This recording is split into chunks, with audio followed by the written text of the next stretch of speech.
Salut à tous, bienvenue dans notre nouveau podcast. C'est le numéro 23 et un grand merci pour votre fidélité. Et si vous nous rejoignez, on sait que vous reviendrez. Jimmy, votre hôte talentueux, a dû déclarer forfait pour une voix trop haut perchée, mais il sera de retour après son opération très bientôt. On vous tiendra au courant. C'est Dryas qui vous reçoit et je suis accompagné du vénérable Olivier. Comment vas-tu, Olivier? Bonjour, bonjour à tous. Mais aussi de Ravi qu'on ne peut plus, qui n'est plus un petit nouveau maintenant. Comment vas-tu, Ravi? Bonsoir à tous, ravi d'être là. Et enfin, last but not least, le pire d'entre nous, Basto. Comment vas-tu, Basto? Après Juppé, le meilleur d'entre nous, Basto, le pire d'entre nous, bonsoir à tous. Alors nous allons commencer par analyser les deux victoires à l'extérieur de la semaine dernière, celle contre Rennes en demi-finale de la Coupe de la Ligue et en championnat contre Lille samedi dernier. Honneur à la Coupe de la Ligue. Le PSG s'est imposé non sans douleur sur le terrain des Rennais qui doivent en avoir marre de nous jouer, on leur a mis pas mal de buts récemment.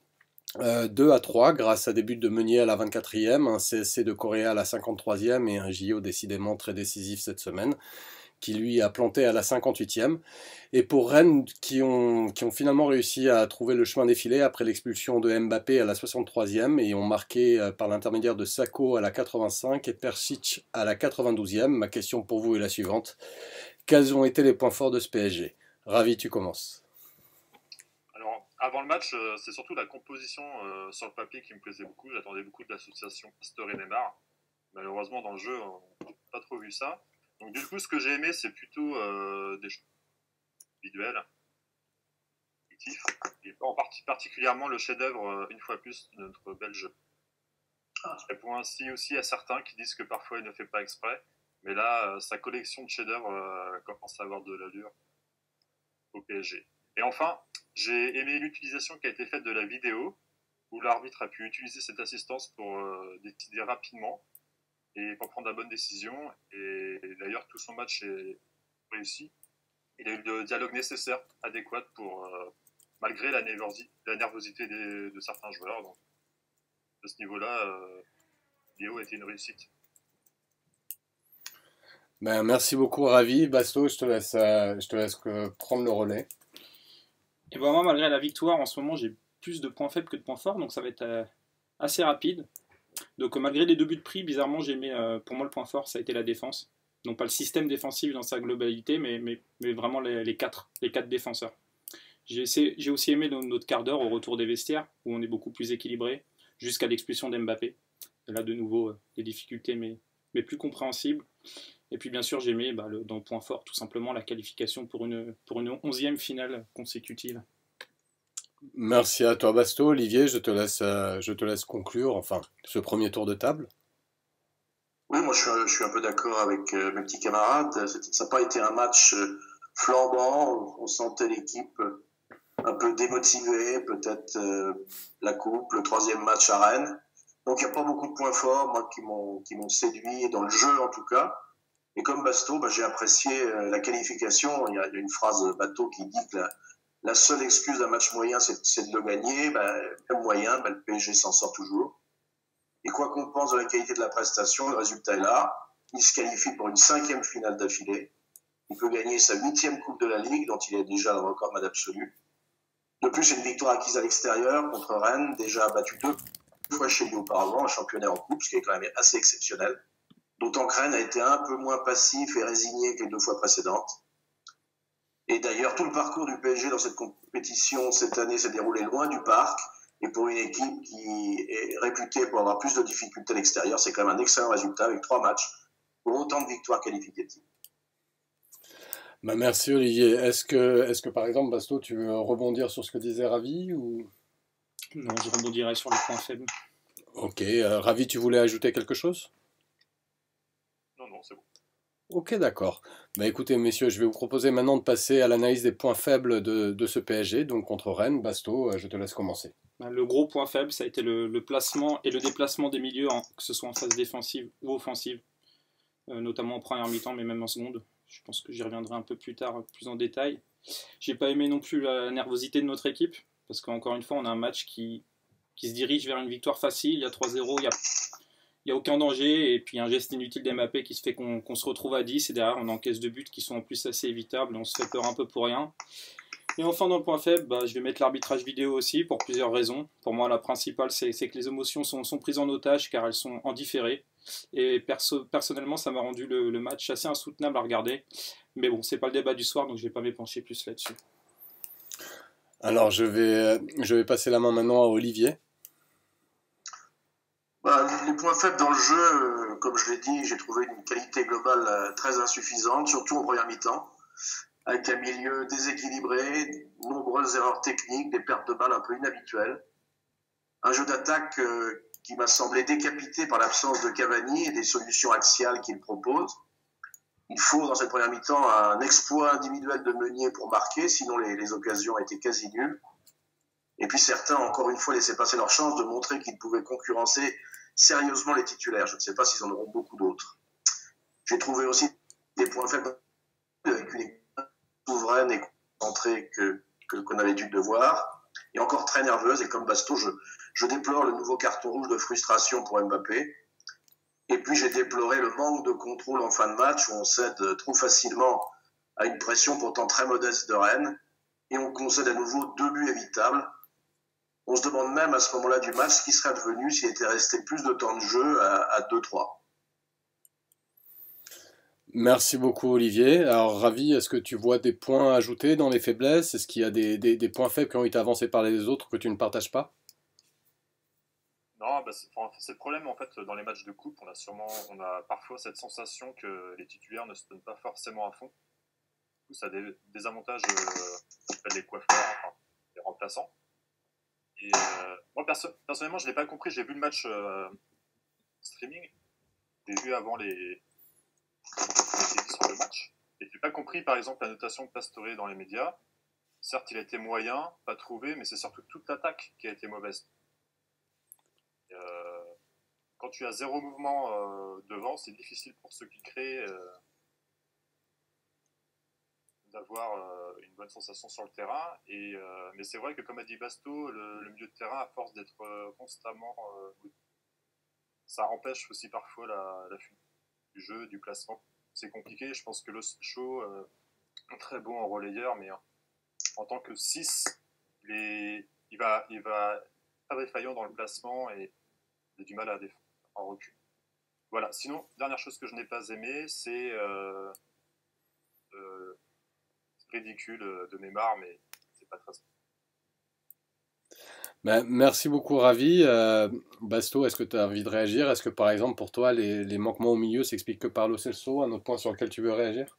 Déjà Lo Celso joue pas ce match, il rentre en cours de jeu. Et les problèmes sont là en première mi-temps. Non, pour moi c'est un problème récurrent, quel que soit le milieu aligné. C'est un problème de déplacement dans l'espace. Là, les Rennais étaient un peu plus en place, certes, que lors des 2 derniers matchs qu'on avait joué contre eux. Mais nous, on était clairement plus désorganisés. On avait vraiment Rabiot qui jouait 6 pour une fois.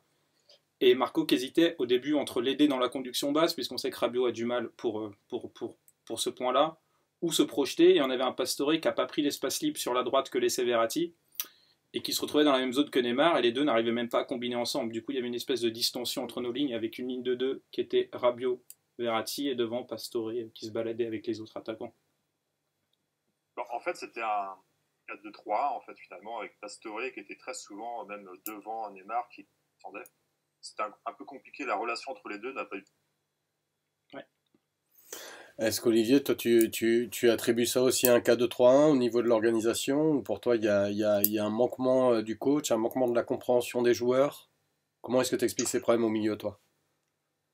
Moi, je crois qu'il y a quand même quelque chose qu'on constate depuis un certain temps. Quand il n'y a pas les 3 milieux capables d'assurer un rôle 6-8, ça coince. Dès qu'on rajoute un joueur qui a une vocation un peu plus offensive, il y a des problèmes de repli, il y a des problèmes de couverture qui se font moins bien. Et ça, quelles que soient les combinaisons associées, dès lors qu'il n'y a pas Rabiot, Verratti, associé sur le terrain avec Lo Celso qui maintenant a démontré qu'il était capable lui aussi de rentrer dans cette rotation à 3 à la fois d'action offensive et de couverture défensive. Ok, bah merci beaucoup messieurs. On va maintenant passer au top et au flop du match. On va commencer par les tops. Vous donnez jusqu'à 3 tops, hein. Vous êtes libre du nombre de tops que vous donnez, jusqu'à 3. Olivier, on va commencer par toi. Quels sont pour toi les 3 tops du match? Bah oui, dans un match où personne n'a été vraiment flambant, je mettrais en premier Di Maria. Je crois que son retour au premier plan se confirme depuis la reprise.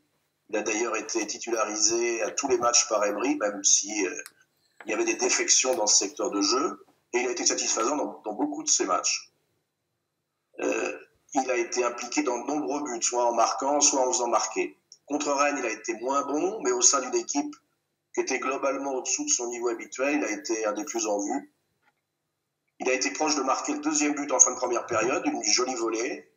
Il provoque une belle frappe que le gardien peut juste repousser sur Marquis. Et sur le troisième but, il s'arrache bien dans la surface pour servir Lo Celso. En deuxième, j'ai mis Meunier. D'abord pour son but, il marque un but qu'on peut maintenant qualifier de but à la Meunier avec une superbe volée pleine lucarne, mais il a surtout fait un match plein, j'ai trouvé. Tant offensivement, quelques beaux déboulés, des centres dangereux, que défensivement, ou même s'il a souffert de la vitesse de son vis-à-vis, il l'a globalement bien contenu. Autre bonne nouvelle, sa cheville semble lui permettre d'enchaîner les matchs, et on aura besoin de Meunier alors qu'Alves a l'air de marquer un petit peu le pas ces derniers temps. Et puis en troisième position, attends, j'ai perdu le fil. Vas-y, laisse parler les autres là parce que j'ai perdu un petit peu. Okay. Le temps qu'Olivier se remette, Ravi, je vais te demander de donner tes 3 tops. Oh, ça va être assez simple. Pour moi, c'était pas un grand match. Que par défaut, je vais Kimpembe qui a été quand même assez incisif et physique, que ce soit physiquement, aussi quelques relents. Marquinhos, je le mets plus par rapport à... Ça reste très solide. Marco Verratti. Merci Ravi. Olivier, t'as retrouvé tes notes ou t'es toujours perdu dans Outer Space? C'était Kimpembe, donc comme déjà Ravi a dit ce qu'il fallait sur lui. Mais je crois qu'il est toujours, il apporte quelque chose de différent par rapport aux deux autres, notamment dans le duel et l'impact défensif. Et je trouve aussi qu'il a progressé dans la relance, avec aussi des projections qui sont bienvenues. Et également, ce qui m'a intéressé, c'est qu'il est présent dans les moments de tension, de discussion un peu serré entre les joueurs, et il a démontré que malgré son âge et son statut, il était vraiment un leader sur le terrain. Merci beaucoup et Basso, donc t'es top. Kimpembe, pour toutes les raisons qui ont été dites. Meunier, pareil qu'Olivier et Ravi, notamment pour sa prestation aussi bien offensive, où il a, au-delà de son but, très bien distribué, que ce soit défensivement, où il n'a jamais lâché ça. Et même quand il était pris de vitesse, il arrive à s'en sortir. Je pense notamment à ce bon tac dans la surface alors qu'il était pris de vitesse et qui aurait pu coûter un penalty, mais il s'en sort bien. Et le troisième, c'est Verratti. Même s'il a été un peu perdu dans son placement en début de match, il a eu de plus en plus d'influence sur le jeu, avec une bonne alternance entre jeu long et jeu court, notamment cette magnifique transversale sur Neymar sur le second but. Et au fil du match, il a accompagné les attaques de plus en plus, et ça, c'est un point que confirme Verratti et qui fait vraiment du bien. Puis il a été bon défensivement avec pas mal de récup encore une fois et de percer balle au pied au niveau bas du terrain afin d'éliminer les premiers rideaux. Merci messieurs, maintenant je vous propose de passer au flop du match. Toujours pareil, hein, pour les tops et flops, vous en choisissez 3 au maximum, autant que vous voulez. On va commencer avec Ravi. Alors sur ce match j'en ai mis qu'un seul, j'ai mis Mbappé. Parce que effectivement il a touché le ballon. Décalage intéressant. Je sais pas combien. Ah, mais pas vu beaucoup. Et voilà, donc soit physiquement, tactiquement, mais peut-être aussi mentalement, à son choc précédent. Bref, tout était malheureusement pas réuni pour lui ce soir. Puis se retrouve. Merci beaucoup Ravi, on va passer à Basto maintenant. Donc est-ce que tu as plus d'un flop? Oui, j'en ai 3. J'avais Mbappé comme Ravi par rapport au-delà de son rouge, tout le match qu'il a passé à travers. J'ai mis Trapp, même s'il fait deux parades importantes et difficiles. Encore une fois, on finit le match en se disant que notre gardien n'a pas été irréprochable. parce que sur le second but, il peut vraiment l'arrêter, il se couche très lentement, il doit l'avoir. Enfin, un gardien de bon niveau doit l'avoir. Et j'ai mis Rabiot en troisième flop, que j'ai trouvé assez médiocre sur ce match. Il s'est pas souvent bien placé, il était 6, mais il voulait un peu monter. Il a été très faible dans la construction du jeu, ce qui a obligé Marco à redescendre et qui créait des espaces entre nos lignes. Et puis en seconde mi-temps, il a encore descendu d'un cran dans sa performance. Après, il est sorti, on a vu que c'était peut-être sur blessure, donc c'est peut-être un point qui explique sa performance. Et à toi, Olivier, maintenant? Oui, je confirme pour moi aussi les deux flops, Trapp et Mbappé. Bon, pour Trapp, c'est effectivement ce deuxième but qu'il encaisse où il est un peu fautif, même s'il semble qu'il ait été masqué au départ. Et Mbappé, ce qui est un peu plus gênant, qu'il ait loupé son match, c'est une chose, mais ce qui est un peu plus gênant, c'est que on n'a pas pris de remplaçant à Cavani parce qu'on pensait que Mbappé allait pouvoir faire le job. Et on s'aperçoit que le poste de numéro 9 n'est absolument pas le sien pour le moment. Il a peu de solutions dans la surface, il rate beaucoup de choses. Et dès qu'il a plus de ballon et qu'il est plus au marquage, il a tendance à essayer de retrouver un peu de liberté sur le côté. Et c'est donc un peu embêtant dans le cadre du roulement qu'on voudrait faire. Et puis, je suis obligé de citer Pastore. J'étais content lors de l'annonce de la compo de le voir titularisé parce que c'était juste avant la fin du mercato et on sentait que le club lui avait peut-être à cette occasion envoyé un signal qu'il voulait le garder. Malheureusement, la prestation n'a pas plaidé pour lui. Il a été transparent, voire invisible. Il a erré sans vraiment peser sur le jeu, avec beaucoup d'erreurs techniques. Et son remplacement à la mi-temps n'a finalement pas été une surprise, même si c'était une douleur à la cuisse qui a été avancée pour l'expliquer. Et malheureusement pour lui, la comparaison avec Lo Celso qu'il a suppléé n'a pas été en sa faveur. Tant le gamin, moi je l'ai trouvé à nouveau épatant dans cette position de sentinelle pourtant nouvelle pour lui. Et il a montré à nouveau sa bien plus grande complémentarité avec Marco et Rabiot. Est-ce que Basto, tu partages la satisfaction de Lo Celso en sentinelle comme Olivier? Sur ce match, oui, parce que pendant le quart d'heure où il rentre, il se projette haut, même s'il est sentinelle, il était plutôt bien compensé, il vient marquer, et puis à 10, derrière, tout le monde défend un peu plus, donc on voit pas vraiment son apport ou ses points faibles dans ce match-là. C'est plus le match d'après.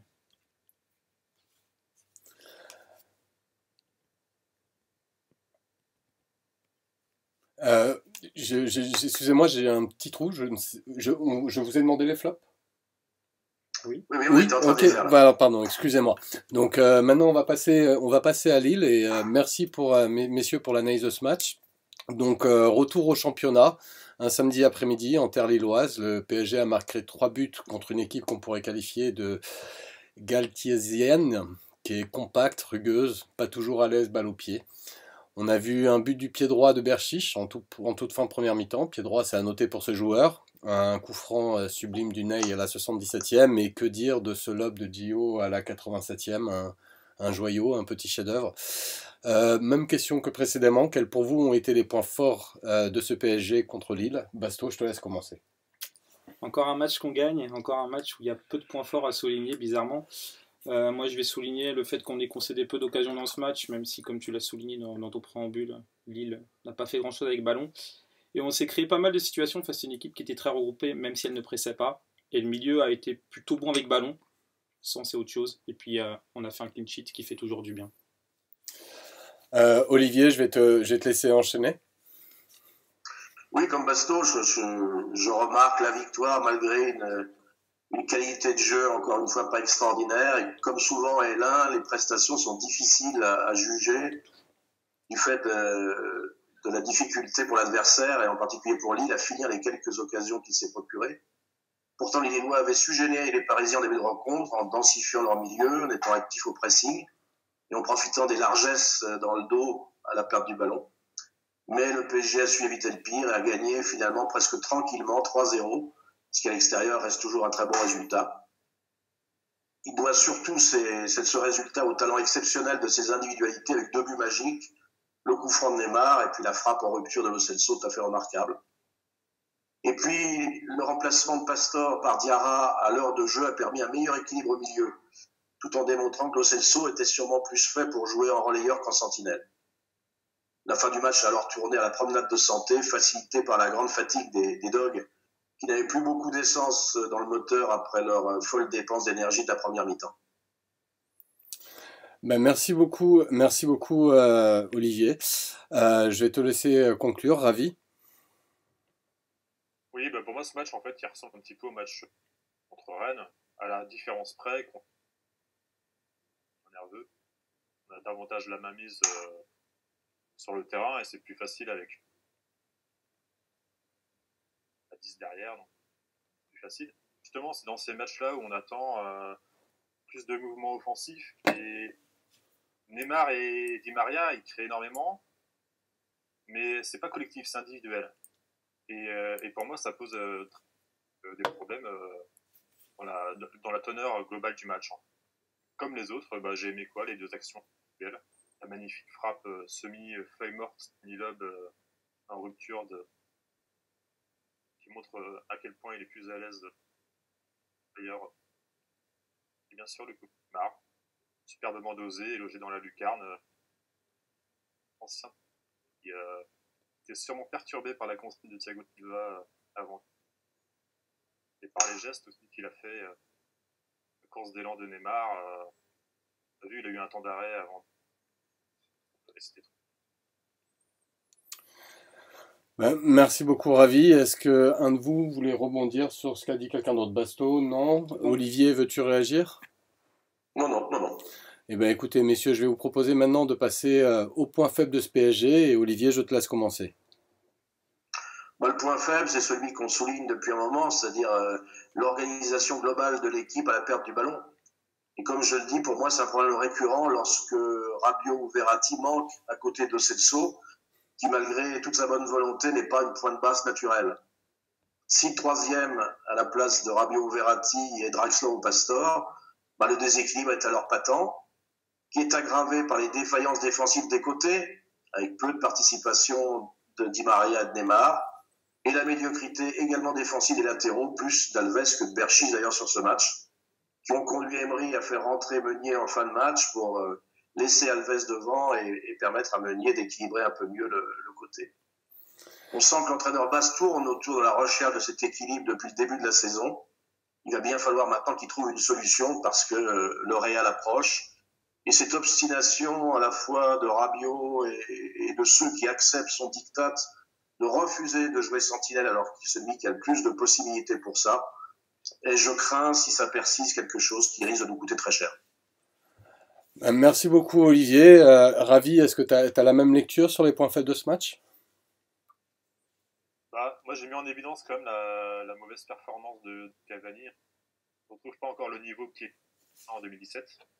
Il lui reste encore là 2 matchs avant le grand match.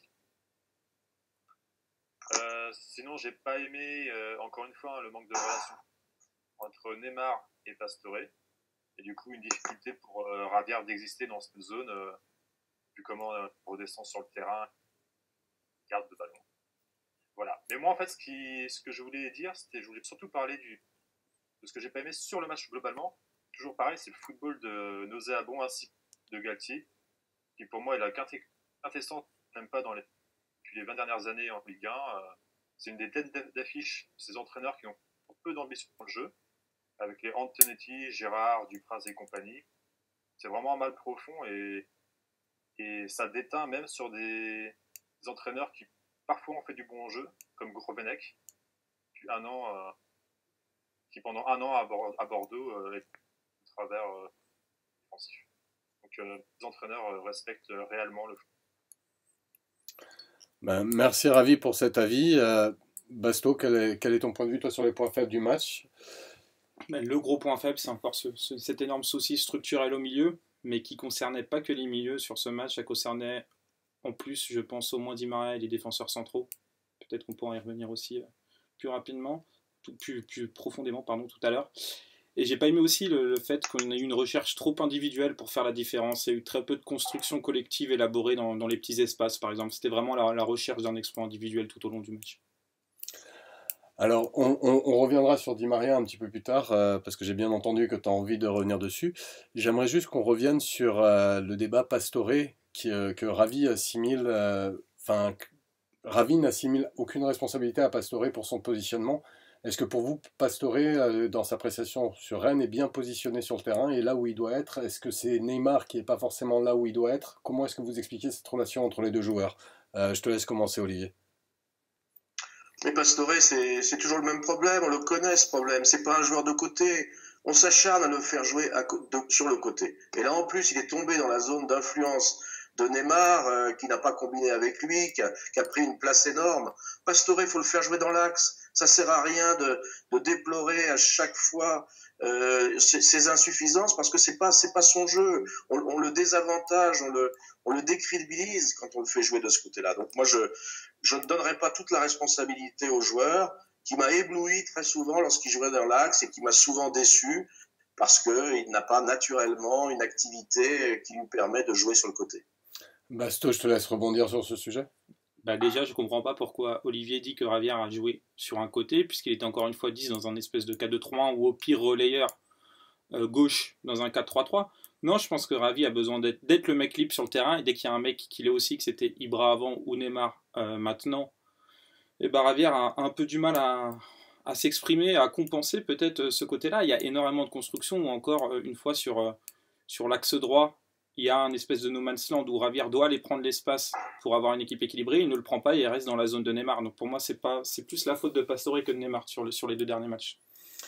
Mais du coup, du coup, je vais me retourner vers Ravi pour poser la question. Est-ce qu'il est raisonnable à l'heure actuelle d'aligner Pastore dans le milieu?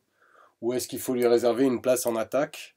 Et si, quand on le place au milieu, est-ce que les problèmes de positionnement qu'on a pu observer ne sont pas presque sine qua non de ce rôle qu'on lui donne? Qu'est-ce que t'en penses, toi, Ravi? Où est-ce qu'il faudrait le faire jouer? Ça, c'est surtout le travail du coach. Hein. C'est vrai que c'est compliqué de dire à Neymar de jouer que la ligne, ce qu'il faisait au Barça, finalement. C'est quand même Barça.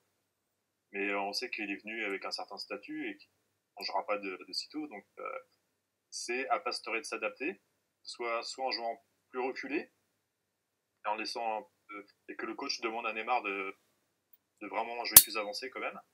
Sinon, j'ai pas compris Basto que tu souhaitais qu'il prenne l'espace sur le côté droit, mais le côté droit, normalement, Di Maria. En fait, le problème, c'est quand on a Pastore, Di Maria et Neymar, on a des joueurs qui attendent le ballon dans les pieds et qui veulent diriger le jeu. Beaucoup trop de joueurs, en fait. Du coup, ça manque de mouvement devant, surtout quand on a Cavani encore au top, Mbappé encore poste de numéro 9. Donc c'est vraiment voilà. Je pense moi qu'il reste meilleur au milieu de terrain. On a été un petit peu dur avec lui. Il n'a pas beaucoup touché de ballon, mais par contre quand il les a touchés, à part 2-3 approximations défensives, moi je l'ai vu faire des courses, je l'ai vu faire des décalages. Il a fait 3-4 c'était. Alors, la Ravi, on t'entend plus bien, mais on a compris que pour toi, tu disais que Javier Pastore avait fait des courses, qu'il avait fait des décalages, et qu'il avait été intéressant dans le jeu. Dans le match contre Rennes. Hein. Dans le match contre Rennes, oui, dans le match. Non, on parle de Lille, là, pardon, excuse-moi. Et contre lui, c'était plus compliqué justement parce qu'il avait encore moins de ballons et qu'il n'était pas aidé non plus par Rabiot, qu'il ne l'a pas cherché entre les lignes. Rabiot n'était pas là. Hein. On va. Verratti, tu penses, ou Madima, ou Gio. Giovanni, oui. On va enchaîner et apparemment tu voulais parler de Di Maria, Basto. Non, je voulais parler du problème structurel de tout le milieu et pour moi qui n'impliquait pas que le milieu mais un peu tout le monde. Donc on a eu un duo qui était 6 et qui était souvent mal placé puisqu'il avait tendance à vouloir monter plus haut naturellement. Verratti ne compensait pas, du coup on avait les deux qui étaient sur la même ligne mais haut sur le terrain. Donc normalement il faut que tu aies un des deux défenseurs centraux qui monte et ni Marquinhos ni Silva ne le font. Kimpembe sait le faire, Marquinhos Silva beaucoup moins. Donc du coup on avait ces trous là. Et dans cet espace libre qu'il y avait sur le côté droit, soit Pastore devait dézoner et ne pas marcher sur les pieds de Neymar, soit Di Maria, comme il sait le faire pourtant, devait redescendre au milieu. Mais là, il a bouffé son aile droite, il n'est jamais redescendu. Du coup, c'est un enchaînement de problèmes structurels qui fait qu'il y a eu ces trous à la perte de balle.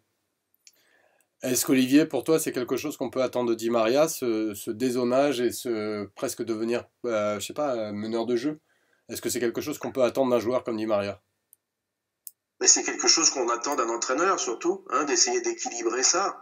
Alors moi, je crois qu'il y a une difficulté quand Lo Celso est la pointe basse, de jouer qu'avec un seul 6-8, comme il l'a fait avec Verratti. Si tu mets Pastore, ben, voilà, on voit très bien que ça ne fonctionne pas. Alors, comment compenser ça? Peut-être demander plus de travail de repli à Di Maria, à Neymar, mais bon, ça ne se fait pas naturellement. Et puis, on voit bien aussi que sur les arrières latéraux, il y a aussi des difficultés quand à la perte de balle, parce que c'est des joueurs qui sont pas très bons quand ça joue dans leur dos. Donc, il y a véritablement un déséquilibre qui ne tient pas simplement au milieu de terrain, mais à l'ensemble de l'équipe. Et on attend qu'Emery trouve les solutions qu'il n'a pas trouvées depuis le début de saison. Bah, merci beaucoup Olivier. Donc vas-y, vas-y. Je pense que là, tous les soucis dont on parle, et je pense que c'est surtout lié au turnover énorme qui est fait depuis 2 mois. Je pense que Emery, il a des idées en tête, il a surtout... malheureusement, on t'entend pas, Ravi. Essaye de parler un petit peu plus fort dans le récepteur. Non, je disais que Unai, j'ai confiance en lui, et même si, avec le turnover, on a des doutes par rapport au changement qu'il y a eu, Emery sait très bien quoi s'attendre. Déjà son... D'accord, ok. Bah, en fait, ce que tu es en train de défendre, en fait, c'est qu'on observe un niveau du PSG un petit peu plus faible à cause d'un turnover très prononcé pour éviter ou pour reposer les joueurs pour arriver sur des grandes confrontations. Je vais vous proposer maintenant, messieurs, de passer sur les 3 tops du match. Ça va être à toi, Ravi. Quels ont été pour toi les 3 tops sur ce match, donc contre Lille? Alors, j'ai remis Marquinhos. Je fais très court. Hein. J'ai remis Marquinhos, j'ai mis Marco. Ah non, pardon. Ouais, c'est ça. Pour faire honneur à Jimmy. Et j'ai mis Lo Celso à partir du moment où il a monté d'un cran. D'accord, bah merci beaucoup. Basto, quels sont pour toi les 3 tops du match? J'ai mis Areola. Non pas qu'il ait été extraordinaire, mais on a enfin un match où on n'a rien à reprocher à un de nos gardiens. Il fait aussi une belle parade où il se couche vite au sol. Plutôt des bonnes sorties. Par contre, un point embêtant, c'est que Sylvain ne lui fait absolument pas confiance et on le voit sur les corners où il reste scotché sur la ligne des 6 mètres pour compenser les non-sorties possibles d'Areola. J'ai mis Verratti aussi, qui a été virevoltant. Au début, il ne savait plus trop où se placer non plus comme le match précédent, mais après, il est monté très haut. On l'a vu souvent en position de centre ou de frappe. Et il a été à la construction basse comme la construction haute. Donc vraiment un super match de Marco. Et puis j'ai mis Neymar qui a vraiment fait un match complet, qui était de toutes les initiatives, qui a combiné avec bon nombre de ses coéquipiers. Je pense à Alves, Yuri, Marco, Gio, Cavani. Donc il était vraiment dans la recherche collective. Et c'est lui qui sonnait la révolte quand on avait des difficultés au début contre la ligne regroupée. C'est lui qui cherchait les zones de tir, qui cherchait les passes qui cassent les lignes. Puis il marque ce coup franc qui est juste sublime, avec un angle et une précision qui sont assez folles. Alors, je vais me permettre l'expression d'une préférence personnelle, un petit truc qui m'a piqué les oreilles quand j'entends Basto à la fois mettre en flop trap sur le match contre Rennes et mettre Areola en top sur le match contre Lille. À titre personnel, ça me chagrine un tout petit peu. Mais bon, c'est pas bien grave. Et maintenant, Olivier, donc quels sont pour toi les 3 tops du match? Sans vouloir défendre Basto, il faut bien reconnaître que Trapp a pris 2 buts et qu'Areola n'en a pas pris. Ça ne remet pas en cause leurs valeurs respectives, ça tient simplement compte d'appréciation sur un match dans une saison. Donc je crois que là, il n'y a pas lieu à polémique. Donc moi, Neymar, je mettrais vraiment Neymar parce que autant il avait pu être agaçant pour son attitude dans le match précédent, ce qu'il avait d'ailleurs fait sortir un petit peu du match. Mais là, est-ce la polémique qui a déclenché ça? Mais j'ai apprécié de le voir moins chambreur et donc plus concentré sur son jeu. Il a d'ailleurs, en plus de sa formidable partition de soliste, été contre Lille le vrai animateur du jeu offensif qu'on souhaite qu'il soit, en plus de ses qualités individuelles. Il a souvent mené le jeu en allant chercher les ballons bas, en évoluant aussi plus sur le côté gauche et en repiquant moins dans l'axe qu'il ne le fait habituellement. Il a accepté de combiner avec Berchiche, souvent il ignorait. Il a touché 108 ballons, c'est juste un tout petit peu moins que Verratti. Et puis il a ébloui par ce but sur coup franc qui est techniquement exceptionnel. Verratti est comme Basto parce que ça a été le meilleur joueur du milieu de terrain, celui qui une fois de plus a touché le plus de ballons, qui en a fait le meilleur usage. Il a bien alterné défensivement avec Lo Celso, il a parfaitement relancé. Et il a su se projeter aussi pour combiner tant avec Neymar à gauche qu'avec Di Maria à droite. Un point négatif malgré tout, c'est son nouveau carton jaune. Il les accumule décidément. Et puis les difficultés pour équilibrer la profondeur à la perte de ballon.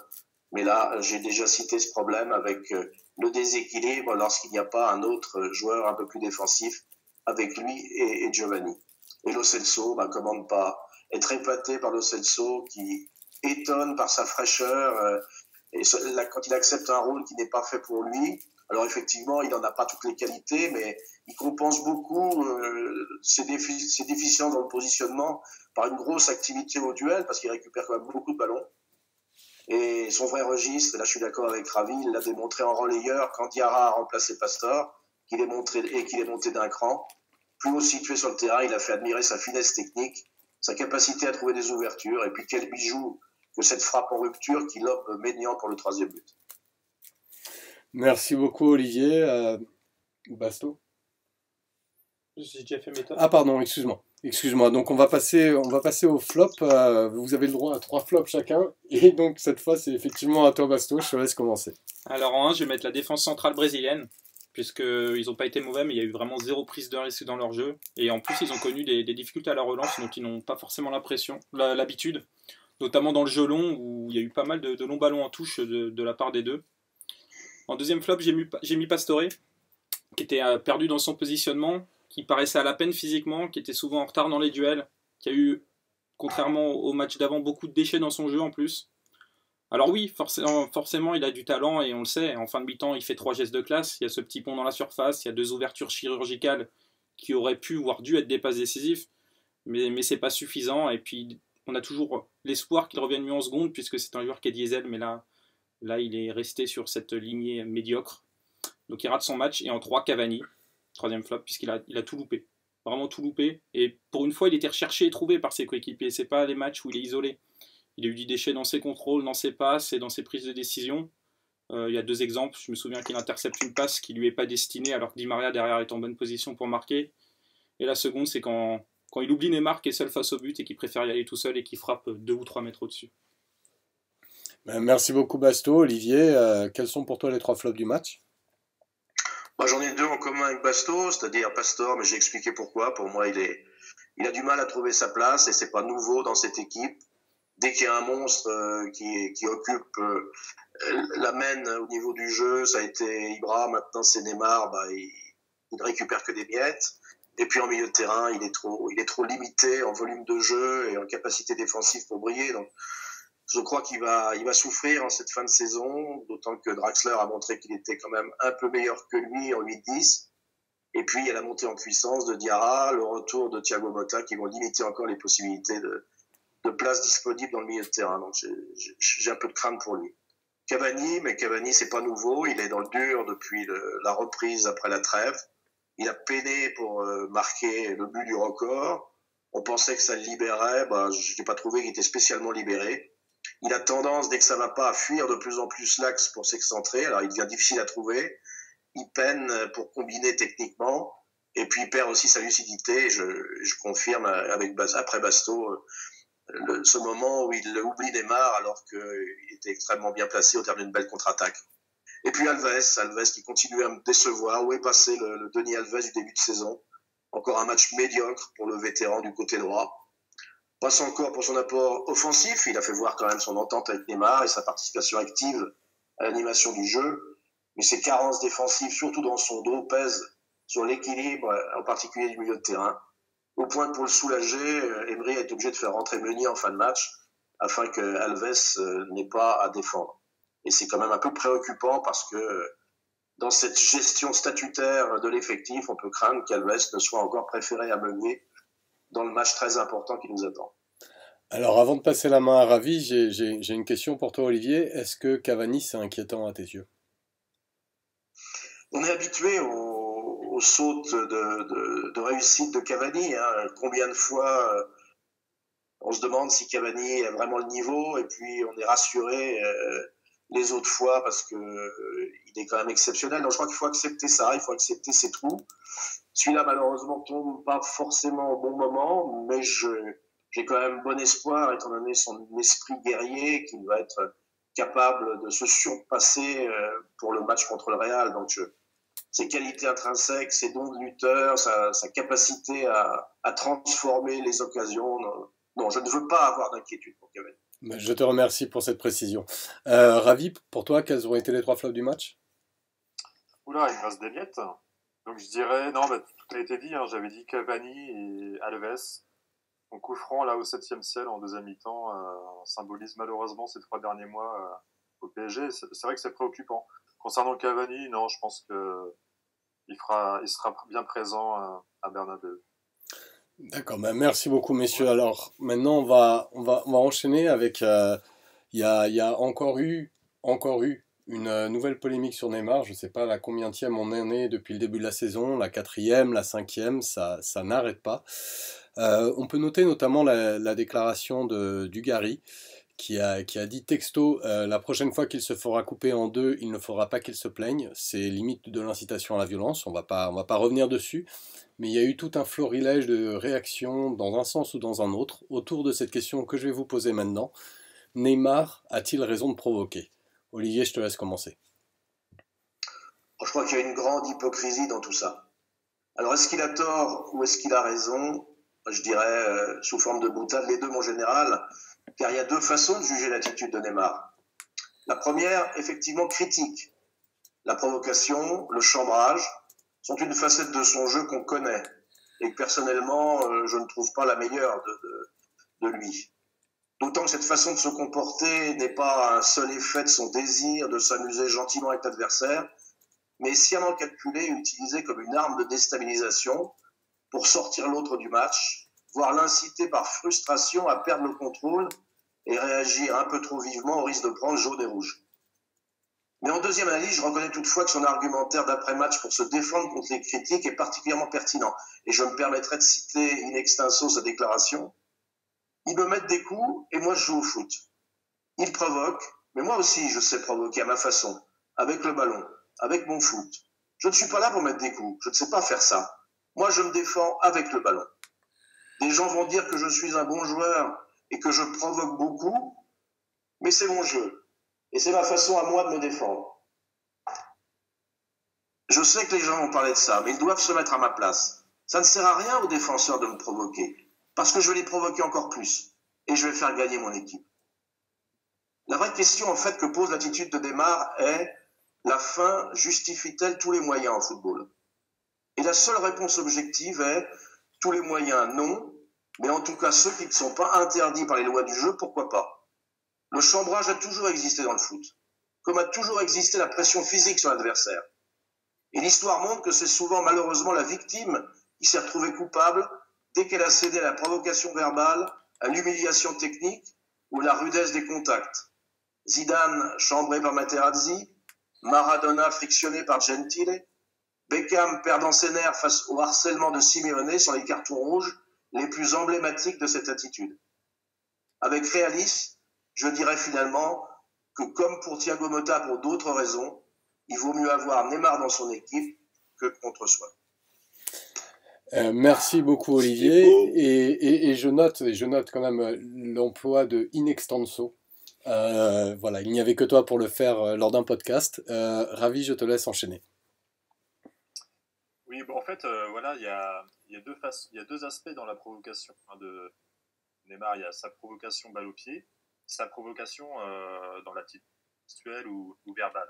Donc, balle au pied, évidemment, pied, chambrer un adversaire ou provoquer des fautes comme il sait faire, tout à fait dans l'esprit du foot. Abibay précisé dans l'ADN du football. Et voilà, et c'est même dans un des aspects du combat psychologique parfois mené sur un terrain. Donc Neymar n'est pas le premier. De grands joueurs l'ont fait, Maradona, Ronaldinho, plein d'autres. C'est l'eau des grands dribbleurs. Et nous, en tant que spectateurs, on se régale devant ce genre de gestes. Et c'est pas ça qui va empêcher les résultats. Parfois même, ça va permettre aux adversaires de sortir de leur match et parfois de dire un carton. Donc, voilà. Par contre, cela doit rester efficace et je pense ne pas déborder sur un comportement manquant de respect à l'adversaire. Voilà, c'est ce qui fait la différence très souvent dans l'attachement qu'on a, nous, le public, envers les joueurs. Moi, personnellement, je privilégie toujours la classe d'un Cruyff, d'un Ronaldo, d'un Redon, d'un Rai, à quelqu'un qui va juste provoquer gratuitement une petite gamine. Mais pour revenir à Neymar, on connaît son histoire. On sait que quand le Brésil était en reconstruction, il a assumé le rôle de leader, il l'a pris très jeune, hein, à 20 ans, et il a fait le boulot. Mais c'est vrai que c'était une équipe sans star. Et à Barcelone, c'était un des leaders techniques, mais c'était pas le leader. Et aujourd'hui, au PSG, il doit être leader. Il doit avoir ce supplément d'âme, comme on pouvait tout automatiquement générer avec un Rai ou un Pauletta. Et voilà, c'est ça qu'on va essayer de retrouver chez lui, il va devoir acquérir cette maturité pour justement élever le niveau global du PSG, de l'équipe, mais aussi du club en son entier. À la différence peut-être de Ibra. On sait que tout est démultiplié avec le PSG, donc voilà. On aimerait que Neymar soit juste un petit peu plus adulte et évite les gestes comme il l'a fait à la fin du match. Feinte. C'est pas méchant, mais c'est vrai que c'est un petit peu ridicule. Mais de toute façon, à la fin, ce qu'on va retenir, c'est ce que Neymar apporte sur le terrain. Et si un jour il nous ramène le Saint Graal, on parlera plus. Merci beaucoup, Ravi. Basto. Compliqué de passer après les deux. Je vais pouvoir peut-être paraître grognon après les deux, puisque si j'évite de me répéter, il n'y a plus grand-chose à dire sur les points positifs de ces provocations. Oui, bien sûr, ça fait partie du jeu. C'est bien de répondre de cette manière plutôt que dans l'agressivité. Les supporters en demandent, on aime ça. Maintenant, attention de ne pas tomber dans la caricature. Des fois, il tombe dans son propre piège et ça peut le faire sortir lui-même du match. Bon, pas dans les gros matchs où il en fait moins, mais dans les petits matchs, il peut s'énerver lui-même par sa faute. Et attention aussi aux petits gestes puérils et inutiles, comme ce vent quand il vient saluer le Rennais, qui ne sert pas à grand-chose. Et il y a aussi cette impression qui peut gêner certains, qu'il joue un peu comme il veut, ça c'est bien, mais aussi un peu quand il veut, ce qui est un peu moins bien. Et d'ailleurs, aux surprises, il est absent du groupe de 20. Oui, je rappelle ce à quoi fait allusion Basto. Neymar a fêté son anniversaire en grande pompe à Paris avec moult invités. C'était ce dimanche soir et Basto fait le lien entre l'anniversaire de Neymar et la non-présence de Neymar dans le groupe pour jouer demain soir. Vas-y, Olivier, vas-y. Moi, je crois que c'est moins l'anniversaire que le risque qu'on lui fasse sa fête à Sochaux, qui a retenu le staff de l'aligner sur un mauvais terrain dans un combat qui va sûrement être assez viril, alors qu'on a un besoin absolu de lui pour le Real. Merci Olivier, je précise que c'était Basto qui avait fait cette corrélation, mais peut-être tu veux réagir. Je t'en parlais dès hier, je t'avais annoncé son absence en Peu importe. Non, pour moi c'est bien qu'il ne joue pas Sochaux parce que c'est une pelouse catastrophique et qui risque de prendre des taquets. Donc c'est bien qu'il ne soit pas là. Maintenant, je pense vraiment qu'il n'est pas là parce qu'il n'a pas envie d'être là. Exactement. Il y a là des interprétations qui ne sont pas des faits et chacun se fera sa lecture. On ne prend pas particulièrement position pour l'un ou pour l'autre. Et il y a une manière aussi de lire. Alors il y a deux Neymar pour moi. Il y a vraiment le Neymar qui fait certains matchs. Il a dû en faire 3 depuis le début de la saison. Ma mémoire ne permet pas forcément de les citer, mais où il est complètement, comme le disait très bien Basto, il sort littéralement du match. Et il y a ces matchs où il commence à être juste provoquant balle au pied et il finit par être provoquant dans son attitude. Mais on peut aussi constater que sur ces matchs, il va y avoir 5, 6, 7 fautes sur Neymar avant que l'arbitre sorte un carton jaune. Et en creux, dans toute cette polémique qui est arrivée, il y avait la polémique de l'arbitrage. Est-ce qu'un joueur comme Neymar doit-il être protégé par l'arbitrage? Est-ce que l'arbitrage est trop conciliant avec Neymar, ou est-ce que c'est cette nature de joueur qui invite les arbitres à ne pas être conciliants? Ma question n'est pas très claire, mais je pense que vous l'avez saisi. Je vous laisse y répondre et tu commences, Ravi. Oui, c'est vrai que c'est pas forcément dans la mentalité française d'avoir beaucoup d'artistes, etc. Alors peut-être qu'on n'est pas habitué avec ça, je ne sais pas. Mais dans tous les cas, je pense que de toute façon, il y a la règle, il y a l'esprit de la loi, il faut appliquer tout ça la loi. S'il y a faute Neymar, on siffle la faute. Et si les fautes s'accumulent, alors on sort en carton, il n'y a pas de... faut protéger le règle. Alors, je vais revenir parce que tu disais qu'on n'avait pas l'habitude, mais bon, moi j'ai des exemples en tête comme Valbuena, Néné, qui étaient des joueurs qui provoquaient un peu ces mêmes réactions. Et d'une manière générale, en Ligue 1, on en a eu, mais c'est vrai qu'on n'a pas forcément cette indulgence. Basto, toi, qu'est-ce que tu en penses? Quelle devrait être la réponse des arbitres? À quel point les arbitres ne peuvent pas répondre, etc., etc. Je te laisse continuer. Je pense qu'il y a plusieurs choses. Oui, des fois Neymar en rajoute en allant vite au sol, et du coup les arbitres, ça ne le rend pas forcément sympathique auprès des arbitres, et ça rejoint Valbuena, Néné, comme tes exemples, le fait d'aller vite au sol et donc du coup ne pas oser siffler. Il y a un deuxième point, c'est que Neymar des fois va prendre 7-8 fautes, mais de 5-6 joueurs différents, et donc l'arbitre ne veut pas sanctionner d'un jaune un joueur qui prend pour le collectif. Ils devraient le faire, mais ils ne veulent peut-être pas le faire. Et après, je pense qu'il y a un autre point, c'est que les arbitres essayent d'arbitrer Neymar comme un joueur lambda, c'est-à-dire comme un joueur comme les autres, mais ils tombent dans l'excès inverse. C'est-à-dire, ils veulent tellement se dire que Neymar est un joueur comme les autres, pardon, que, dans le sens inverse, ils l'arbitrent pas comme les autres, mais dans le mauvais sens. Donc ils vont avoir tendance, dès que Neymar fait une faute, à lui mettre un jaune et à ne pas sanctionner les adversaires qui vont les enchaîner. Olivier, je te laisse répondre à Basto. Je dirais d'abord que oui, les arbitres doivent mieux protéger Neymar parce qu'il a un jeu qui l'expose au coup et ses adversaires doivent être rapidement dissuadés et fermement punis de recourir à des fautes pour l'arrêter parce que c'est souvent la seule solution qu'ils ont. Mais effectivement, son chambrage, ses provocations et même ses simulations peuvent avoir un effet négatif pour lui. D'abord en laissant l'arbitre, en lassant l'arbitre qui pourrait avoir inconsciemment tendance à moins siffler en sa faveur. Ensuite, le deuxième risque, et ça c'est quelque chose que je crains tout particulièrement, c'est s'il tombe sur l'adversaire un peu moins intelligent, plus brutal et plus impulsif, il y a toujours le risque que le gars dégoupille fasse une fausse méchante qui puisse le blesser sérieusement. Et enfin, et là mes petits camarades l'ont déjà signalé, on l'a déjà vu, à se complaire dans la provocation, il risque de sortir du match, de moins penser à jouer au foot, de garder trop la balle au lieu de jouer plus collectif. Il doit donc éviter, pour toutes ces raisons, de tomber dans l'excès dans ce domaine, ce qu'il a très bien fait d'ailleurs face à Lille, même si, pour moi, il aurait tort de se priver de cette arme, de la provocation, qui fait partie intégrante de sa façon de jouer. Et si effectivement on a l'impression que parfois Neymar choisit ses matchs, on s'aperçoit qu'au bout de ces matchs, il y a souvent une passe décisive, un but, une centaine de ballons touchés, donc même Neymar, un petit peu à côté, reste un immense joueur, très utile à son équipe. Si je peux me permettre de rebondir. Vas-y, Ravi. Rapide. Non, c'était juste pour dire que je pense que, comme a dit Olivier, Neymar peut parfois choisir ses matchs. Je pense qu'il choisit aussi ses matchs pour faire ce genre de provocation. Plus facilement que sur, par exemple, les champions. On le verra beaucoup. Ce genre de...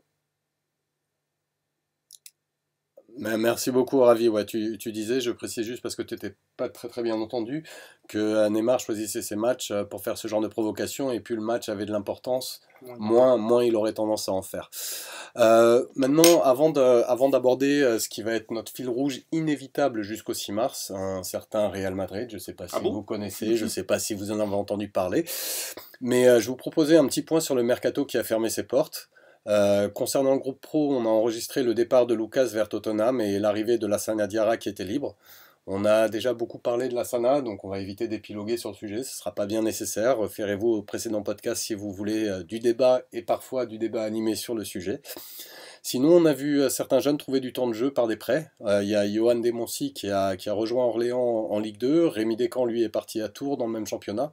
Alex Georgen a rejoint l'actuel 3e de la Ligue néerlandaise. AZ Alkmaar. Et enfin, après avoir prolongé son contrat d'une saison, un joueur que je ne connaissais même pas, Gaëtan Robail, qui était de retour de prêt, qui est un peu plus âgé que les autres, il a 24 ans, et donc il a prolongé son contrat d'un an avant de rejoindre Valenciennes. Maintenant, il est important de savoir que tous ces joueurs ont été prêtés jusqu'à la fin de saison et donc seront au retour au début de la saison prochaine. Est-ce que vous avez envie de faire un commentaire dessus, Basto? Oui, déjà 2 petites corrections. Robail n'est pas formé au PSG, c'est un joueur qui avait été pris pour la CFA. Et donc, on comprenne. Voilà, et deuxième précision, il y a aussi le prêt de Moussa Diaby à Crotone en Serie A. Merci. Et donc, c'est là que je voulais réagir. Par rapport au départ des Titi, je trouve ça mitigé. Donc, il y a ces prêts de Georgen, peut-être un peu trop tard, mais qui est positif puisqu'il va jouer dans un bon championnat dans une équipe de haut de tableau, de Diaby qui va se retrouver en Serie A. Par contre, on a aussi quelques couacs comme Calegari qui va se retrouver à partir libre cet été, et Claudio Gomez qui part à City, qui était personnellement mon chouchou de cette génération-là, et je pense qu'il aurait pu compenser certains pour reposer nos joueurs plutôt que l'achat d'un Lassana par exemple. Bon bref, on le perd, c'est comme ça. Du côté des arrivées, bon, bah, y a Las et j'ai un petit regret. Alors bien sûr, c'est très compliqué de faire les mercatos comme on avait pu faire quand on avait fait venir Alex, Maxwell, Mota au même mercato. Donc autant chercher un gardien, un latéral gauche, c'était pas forcément nécessaire puisqu'on aurait sûrement recruté un second couteau et c'est pas la meilleure solution. Autant je pense qu'on aurait pu peut-être trouver un quatrième défenseur central, puisque si on a un ou deux décès qui se blessent, on risque d'être en grande difficulté au moment des gros matchs. Ouais, il suffit d'une blessure et d'un carton rouge pour qu'on soit en grande difficulté. Et pour conclure, oui, la vente de Lucas, on l'a plutôt bien vendu, c'était bien pour lui, c'était bien pour le club, donc ça c'est... Merci Basto. Olivier, est-ce que tu veux réagir? Oui, une petite boutade en disant qu'effectivement, on aurait peut-être recruté un deuxième couteau en arrière latéral ou en gardien, mais actuellement, on a des troisièmes couteaux dans ces postes-là, donc ça aurait peut-être été un bien pour un mal. En ce qui concerne les jeunes, je crois qu'il faut quand même qu'on se rende compte, et moi qui suis supporter du PSG depuis très longtemps, que le PSG n'a jamais été un club formateur, et que tous ces jeunes dont on parle, qu'est-ce qu'ils auraient pu faire à ce niveau-là? Y a-t-il vraiment tant d'exemples que ça de jeunes qui ont quitté le PSG et qui ont fait une grande carrière ailleurs? Moi, j'en connais pas beaucoup. Et enfin, ça reste quand même important de pouvoir au moins trouver les meilleurs dans l'immense réservoir. Et on peut espérer que la nomination de Luis Fernandez dans ce poste de coordinateur de la formation va peut-être permettre de changer les choses. Mais pour le moment, je ne suis pas très ému par ces départs. D'accord Olivier, je vais juste rectifier une petite chose. C'est vrai que le PSG était un club qui n'était pas du tout formateur, mais on peut voir à l'heure actuelle, si on regarde l'effectif, on prend l'exemple de Kimpembe, de Rabiot et d'Areola, ça fait 3 joueurs qui sont titulaires. Alors il y en a un qui ne l'est peut-être pas à raison, mais on ne va pas rentrer là-dedans. Mais on est un club qui devient de plus en plus formateur. Et voir le départ d'un Gomez, c'est quand même assez dommageable. Ravi, je vais te laisser conclure sur le sujet. Est-ce que tu as un commentaire à apporter sur le mercato? Alors, pour moi déjà le départ de Lucas rejoint tous les départs que j'espérais depuis quelques années. Aurier, Matuidi, et Lucas. Là. On l'a déjà dit plusieurs fois, hein, c'est un opportunité, il n'y en a pas, on avait besoin des opportunités divers, et là, on est déjà parlé.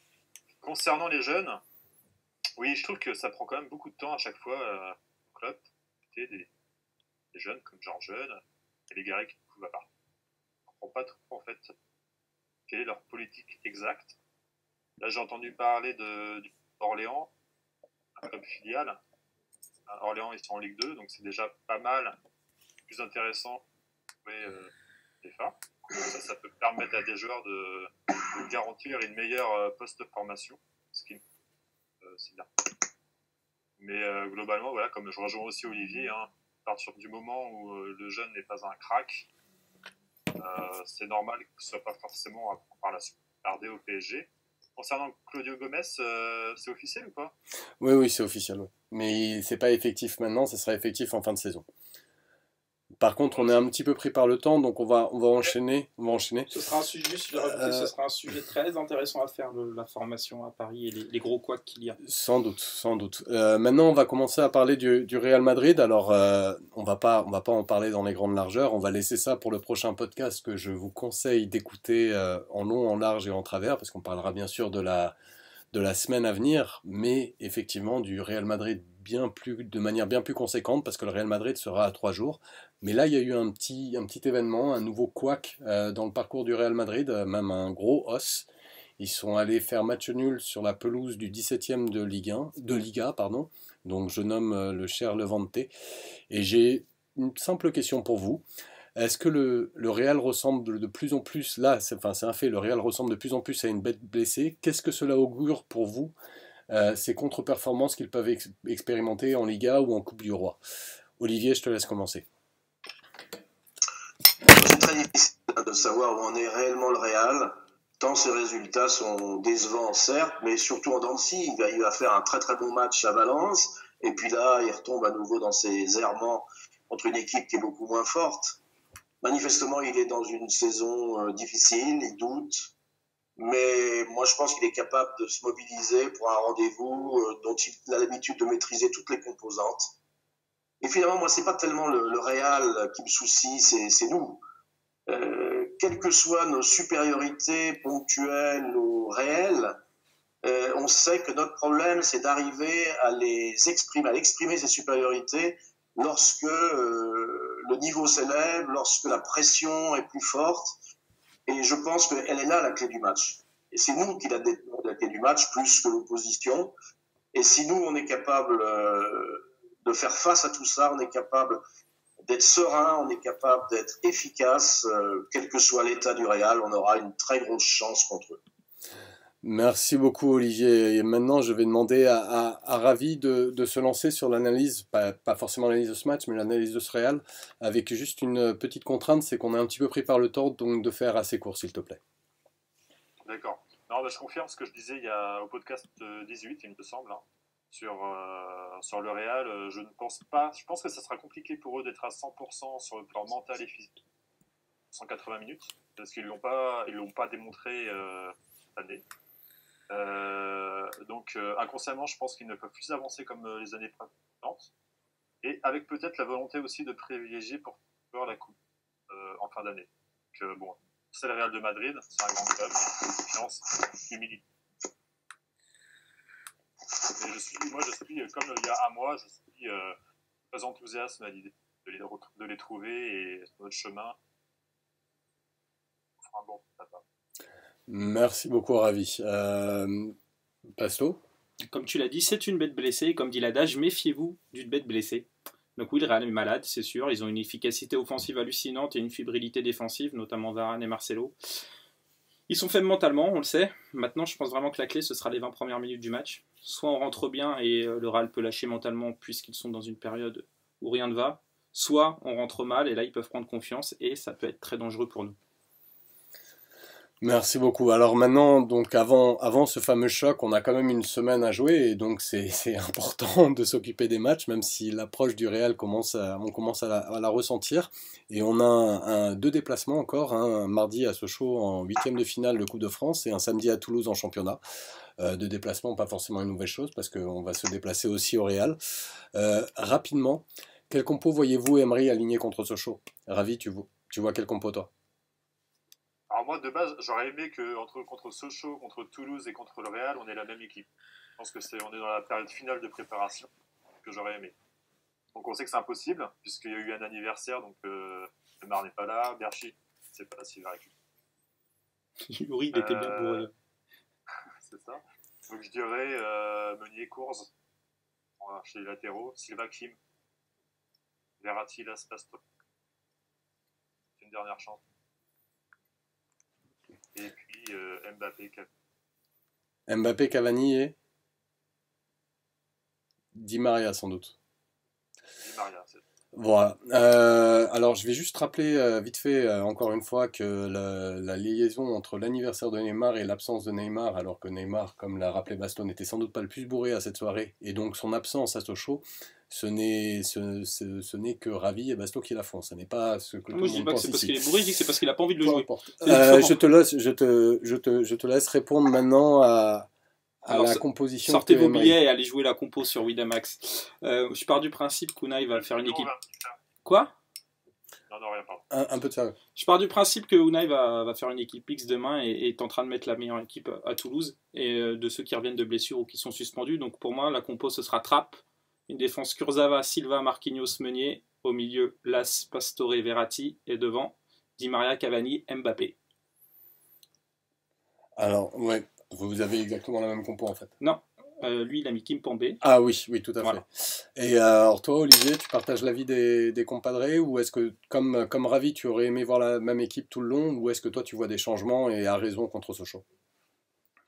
Sochaux, c'est le match qui présente le plus de risques, de mauvais coups, de blessures avec un terrain dégueulasse et avec une équipe qui va être remontée comme une pendule alors que pour nous, la motivation va être pas à son maximum. Donc pour moi, il n'y a qu'un seul intérêt de ce match, c'est de savoir si Mota ou Las sont capables d'avoir un espoir de jouer à Barnabéu. Et moi, ce que j'ai envie, plus que ce que je prévois, c'est qu'Emery aligne un maximum de joueurs qui ne seront pas titulaires au coup d'envoi à Madrid. Donc je proposerai la compo suivante: Trapp, Alves, Marquinhos, Kimpembe, Kurzawa, Kunku, Mota, Oulas, Pastore, Mbappé, Cavani, Draxler. Merci pour ce petit lâchage et cette petite appellation de On a compris qu'Olivier voulait mener au Real. Hein. Voilà, et peut-être la Sana aussi. Non. Duo est suspendu. Je taquinais. On passe à Toulouse. On passe à Toulouse maintenant. Et Basto, quel compo tu vois par contre à Toulouse? En fait, je vais pas jouer le jeu de la compo parce qu'on sait jamais qui sera blessé, qui sera machin. Ce sera surtout, ce qui sera intéressant, c'est justement ce qu'on pourra en retenir de cette compo. Si Yuri est titulaire à Toulouse, on pourra imaginer qu'il est titulaire. On verra le milieu aligné qui sera sûrement aussi celui de Madrid. Donc ce sera plutôt cela que je retiens. C'est qu'est-ce qu'on va pouvoir en retirer. D'accord. Olivier, est-ce que toi tu veux te lancer dans la compo contre Toulouse? Pour Toulouse, moi je pense que c'est la répétition avant le Real et là je serais pour qu'Emery installe le 11 de départ à Madrid, quitte à faire tourner dès que le résultat est acquis. Donc j'annonce Areola, Meunier, Marquinhos, Thiago Silva, Berchiche, Verratti, Lo Celso, Rabiot, Di Maria, Cavani, Neymar. Merci à toi, Ravi. Moi j'espère tout simplement qu'il alignera l'équipe. Ce sera l'équipe qu'on aura contre le Real pour qu'il soit prêt. D'accord, bah en gros je retiens Sochaux, on va tourner un petit peu un maximum. Contre Toulouse, ça sera le plus possible vers le Real. Et est-ce que quelqu'un veut ajouter quelque chose? Oui, juste le plus possible, comme tu dis, puisque Mbappé risque d'être suspendu à Toulouse. Donc voilà, on verra. Et sinon, messieurs, moi je pense que Jimmy est en train d'écouter avidement pour connaître vos pronostics. Il a envie de faire fortune, donc il compte sur vous. Olivier, lâche tes pronos pour Sochaux et Toulouse. Donc contre Sochaux, une qualification en les écrasant 1-0. Contre Toulouse, une victoire 4-0. Merci à toi, Ravi. 0-2, victoire parisienne Sochaux. Contre Toulouse, 3-1. Et à Bernabéu, 2-2. Ah, Bernabéu on n'y est pas encore. À toi, Basso. Alors, moi je dis 2-1 à Sochaux et 2-0 à Toulouse. Merci beaucoup, messieurs. Merci à nos fidèles auditeurs. Merci, Olivier, d'avoir participé. Merci d'avoir remplacé aussi brillamment Jimmy. Merci à toi, Ravi. Merci à vous. Merci au plus laid, les mots me manquent, Basto. Merci à toi d'avoir tenté, mais pas tout à fait réussi, de remplacer Jimmy. Okay. Merci beaucoup, vraiment, j'ai eu raison de te traiter de laid. On se donne rendez-vous la semaine prochaine pour un podcast qui permettra d'analyser donc les deux matchs qu'on a évoqués, Sochaux et Toulouse, et surtout de faire un gros focus sur le Real. On sera à 3 jours de ce match capital. 3 jours, parce qu'on fait le lundi et c'est le jeudi. C'est le mercredi. Hein. Ah, c'est mercredi. Oui, c'est l'Europa League le jeudi. Ah oui, my bad. Excusez-moi. Donc un gros focus sur le Real. Je vous rappelle que vous pouvez trouver plein de papiers, analyse de match, billets d'humeur, dossiers sur le Club Paname. Passez-nous lire. N'hésitez pas à poser vos commentaires, à interagir avec nous. Ça nous fera vraiment plaisir. C'est pareil, si vous avez apprécié ce podcast, n'hésitez pas à nous donner un petit pouce. Ça va nous aider. Et je vous souhaite bonne soirée à tous. Ciao. Salut. Salut.